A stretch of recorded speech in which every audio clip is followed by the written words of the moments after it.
Pernahkah kamu membayangkan sebuah kerajaan di Nusantara yang wilayahnya hampir seluas Asia Tenggara?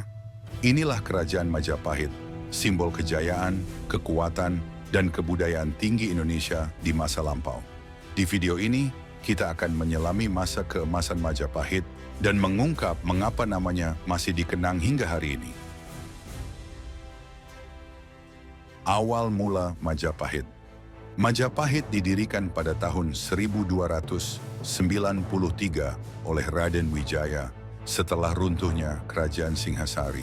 Ia berhasil memukul mundur pasukan Mongol dari dinasti Yuan yang dipimpin Kubilai Khan. Dari kemenangan ini, Raden Wijaya membangun kerajaan baru di tanah bernama Majapahit, dinamai dari buah maja yang pahit. Dengan ibu kota di Trowulan, Majapahit segera tumbuh menjadi kekuatan besar di bawah kepemimpinan raja-raja besar. Masa keemasan Majapahit terjadi di bawah pemerintahan Hayam Wuruk dan patih legendarisnya, Gajah Mada. Gajah Mada terkenal dengan Sumpah Palapa, di mana ia bersumpah tidak akan menikmati kenikmatan duniawi sebelum menyatukan Nusantara. Majapahit berhasil menguasai wilayah yang sekarang mencakup Indonesia, Malaysia, Singapura, Brunei, bagian dari Filipina, dan Timor Leste. Tak hanya melalui perang, Majapahit memperluas pengaruh lewat diplomasi, perdagangan, dan pernikahan politik. Bayangkan, sebuah kerajaan maritim dengan armada kuat, pelabuhan ramai, dan pengaruh budaya yang luas.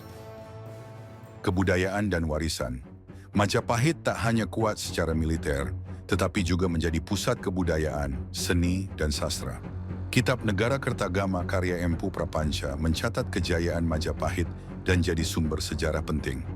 Arsitektur candi seperti Candi Penataran dan Candi Tikus menunjukkan kemajuan teknik bangunan. Sistem irigasi, tata kota, dan pemerintahan juga sangat maju untuk masanya. Bahkan konsep Bhinneka Tunggal Ika berasal dari masa Majapahit, menjadi semboyan resmi Indonesia hingga kini. Runtuhnya Majapahit. Namun kejayaan tak bertahan selamanya. Setelah wafatnya Hayam Wuruk, Majapahit dilanda perang saudara dan perebutan kekuasaan. Munculnya kerajaan Islam seperti Demak dan Malaka juga melemahkan pengaruh Majapahit. Perlahan, wilayahnya terpecah dan kekuasaan beralih ke kerajaan-kerajaan baru. Sekitar awal abad ke-16, Majapahit resmi runtuh, namun warisannya masih hidup. Majapahit bukan sekadar kerajaan, tapi simbol kejayaan masa lalu Nusantara.